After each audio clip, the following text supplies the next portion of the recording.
Spring is coming soon. We all want new clothes. Some of us, not naming any names, have already gotten a lot of new clothes recently, even though some of us also have bags of old clothes and fabric just sitting in our closets waiting to be DIY'd. This week, I have decided I'm just going to spend the whole week getting to all of the clothing DIYs that I've been meaning to do for like over a year at this point. It's bad. They've been sitting there for a long time. Let's meet the contestants. First up, this old American Eagle tank top. My friend handed this down to me in 2018. I've held on to it because this panel at the top with the beads and embroidery has promise, and I think we're gonna see her undergo a fabulous transformation. Contestant number 2, this yellow ringer tee. I used to wear it all the time, then it got boring, but I think it's the perfect shirt to put a really fun, cute, quirky, colorful graphic on. This pink baby tee that I got with the intention of adding some kind of cute Y2K butterfly graphic to, and then never did. This blue button down that I already embroidered once and then hated, so I took it all out. Does he have a shot at redemption? And finally, this tried and true gray striped tee that unfortunately has an ink stain, but the fabric is so comfy, I just can't let it go. Alright, first up, this pink baby tee. Like I said, I had originally planned to put some kind of cheeky Y2K graphic on it, but truthfully, I'm just not really a Y2K girl. I don't think that would actually make me wear the shirt more. Then I thought, okay, why don't I wear this shirt? I feel like I don't often wear things that are just plain pink, but I really love pink and red together. Let's just add a cute little red heart. So literally all I did was try on the shirt, mark with some white chalk where I wanted the heart to go on it, and then just painted it on with some red acrylic paint. Literally took less than 10 minutes, and now I truly feel so much more compelled to wear this shirt. Amazing clothing hack. Just add hearts to everything. Next up, we have this yellow shirt, which I wanted to add a much more colorful, large, complex graphic to.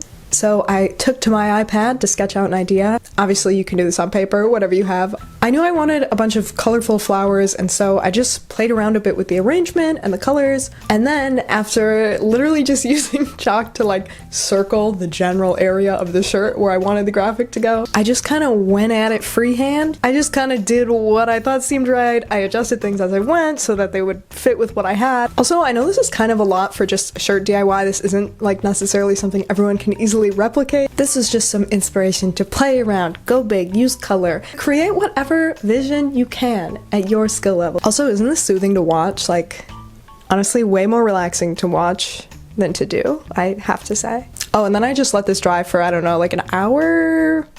I just like lightly touch it every so often to see if it's dry yet. The guidelines are loose for this one.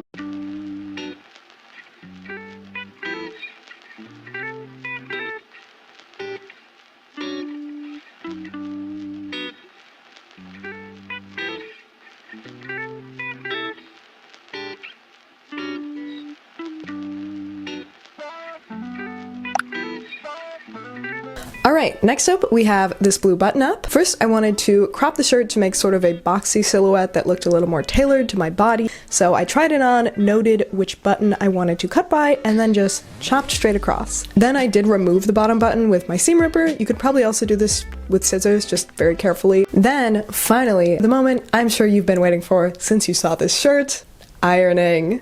Ironing this shirt was so freaking satisfying, but I do have to confess I did have the heat a little too high and I did fully melt a hole through the shirt. But you know what?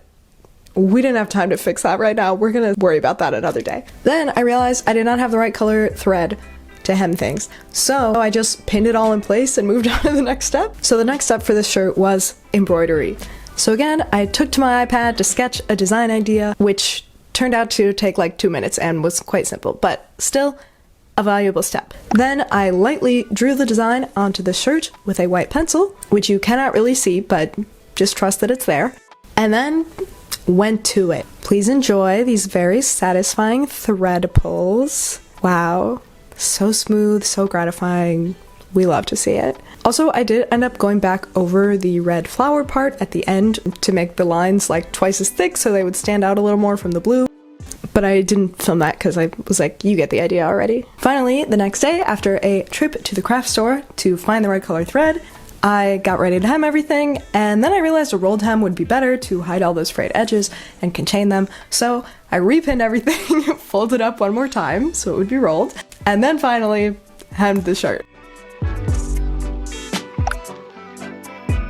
Alright, now we are moving on to the white tank top, which I had a hard time deciding what to do with. First, I thought about creating some sort of corset style look, but then I was like, I can't figure out how to do that. Then I was just gonna take it in and make it fitted, and then I remembered this upcycle from the Rochelle Fish, one of my favorite channels. She doesn't upload that much, but I love her. Check her out. Anyway, then I remembered this upcycle she did, and I was like, let's do that. So I decided to crop the whole thing, make a little slit in the front, and then try to use that bottom material to make a tie part like she did. Of course, my sewing machine did stop working throughout the course of this video, because sewing machines are like printers and they can smell your desperation and then sabotage you out of spite. So I did end up having to sew this little bottom tie tube strip part by hand very badly. I am not a very good hand seamstress. So then, after all that, I realized I messed up. Basically, by cutting the part to make the tube in the middle, in between the two side seams, instead of along one of the side seams, I made it so that those two side seams that were on the side when I cut it got pulled to the front, and that looks bad. So I changed course again, and I turned that little tube into a headband because I thought I should do something with it. So I was trying to figure out what to do. I looked back at my sewing inspo Pinterest boards, and then I remembered you can do patchwork. It might be cool if this tie part is a completely different fabric, or maybe even two completely different fabrics. Let's go crazy, why not? And I have a lot of scrap fabric to do this with. So the next day, my sewing machine was working again. Could not explain how or why. I am at her whims. I sew when she allows me to. So I went to work making the bottom tie part out of these two fabrics. So basically how I did this is I cut out two very long rectangles, one of each fabric, then I sewed them together on a short end, right sides together, and then I folded the whole thing in half right sides together, long ways, cut each end into a taper because I thought that would look nice, and then sewed the whole thing into a tube, leaving one side open, and turned the whole thing right side out. I hope that makes sense and is clear.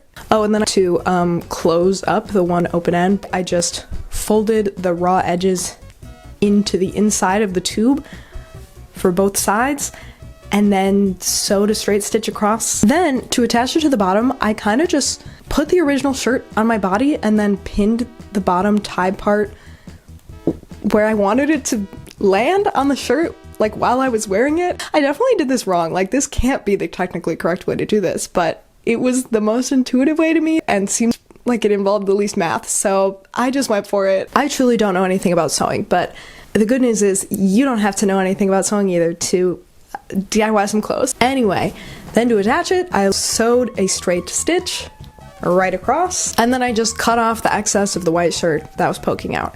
Does that make sense? Hopefully. Finally, we have this gray t-shirt, which was definitely the biggest reconstruction project of the week. You may have thought it was that white top, but that was my own fault for changing the plan 52 times. My inspiration for this top was this picture right here. So I looked at the picture and determined what I needed to do was first cut off the sleeves, cut open the sides, and then cut the front of the top into these three different pieces, with the top piece still connected to the back. Then I just had to hem around all of these parts of each piece where I put the dotted white line in this picture. In the midst of all these hems is when my sewing machine stopped working, but eventually she pulled through. So then I was able to sew the top corners of the middle piece to the lower corners of the neck piece. Then I basically put on that whole connected piece inside out, and then just played around with pinning the sides together until it all fit how I wanted it to. This is something I had to adjust so many times. When you don't use patterns and you just make stuff up, sewing's a lot of trial and error, and that's okay. Finally, I sewed straight down each of the sides, right sides together, as they were pinned with a straight stitch. I'm so sorry, this was like the worst possible explanation of how this shirt was made, but hopefully the drawings helped. And if people really want a clearer, in-depth tutorial just on how to make this shirt, I would make one, so let me know if that's something you care to see. And now, finally, it is time for our grand reveals. First up, here's our pink baby tee. Tiniest change ever, but I love how this turned out. I like that because it's a cropped baby tee, it can still work for Y2K type looks, but it's also a little cutesy, a little artsy. I'm seeing it with a cardigan, a flannel, overalls. Like, we could do a very quirky art girl look. Next, the yellow t-shirt, now complete with, if I do say so myself, a truly artful floral graphic. I am so proud of how this turned out. I have to say, I felt like there were a lot of potential ways for this to go wrong, but it's exactly the vibe I imagined and was going for, and this may be my new favorite graphic tee. Next up, the blue button-up. I also absolutely love this, and I feel confident this will go from item balled up in a bag in my closet to one of my most worn items very quickly. This also kind of reminds me of like the quirky artsy girl style of like my late high school, early college years, and honestly, feels good to be back, baby. Long live the funky short sleeve button-up. Next, we have the white tank top, now complete with patchwork ties on the bottom. Honestly, I'm still not sure how I feel about this one. I love the mismatched patchwork look. I think it makes the shirt way more interesting, but I still feel like maybe just the base item here is not quite my style. It feels very boho, it's giving like 2010s Coachella, and I did kind of just lean into that with this outfit, which I do think is kind of fun, but I don't know. Let me know how you feel about this top, or if you have any styling ideas. And finally, probably the item I'm most proud of in this video, just because of the technical sewing and planning involved, this gray t-shirt turned very cool cutout subversive basic tank top. I'm so proud of this. I love how it looks, how it fits, it's super comfortable. I just feel so cool in this shirt, and like 10 times cooler because I made it myself and transformed a shirt that was going unused into something I truly love. I also think there are some very cool layering possibilities for this one, which you know I'm a hoe for a layered look. Alright, with that, our thrift flips come to a close. Please let me know which contestant you are voting to win in the comments. Which one was your favorite? If you want to support me and my channel, you can go ahead and like, comment, and subscribe to see more from me. Plus, I heard if you like, comment, and subscribe, your next DIY project will turn out exactly how you intended, with no mishaps along the way. It'll just go perfectly as planned the whole way through. And when has that ever happened otherwise? So you probably should like, comment, and subscribe. Alright, thanks so much for watching. I appreciate you. Also, thanks for 500 subscribers. That feels cool. Yeah, see you next time. Bye!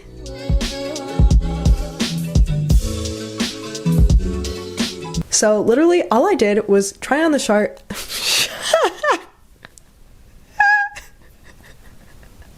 I said shirt and heart at the same time. Comment, don't pee over there. Hey, comment.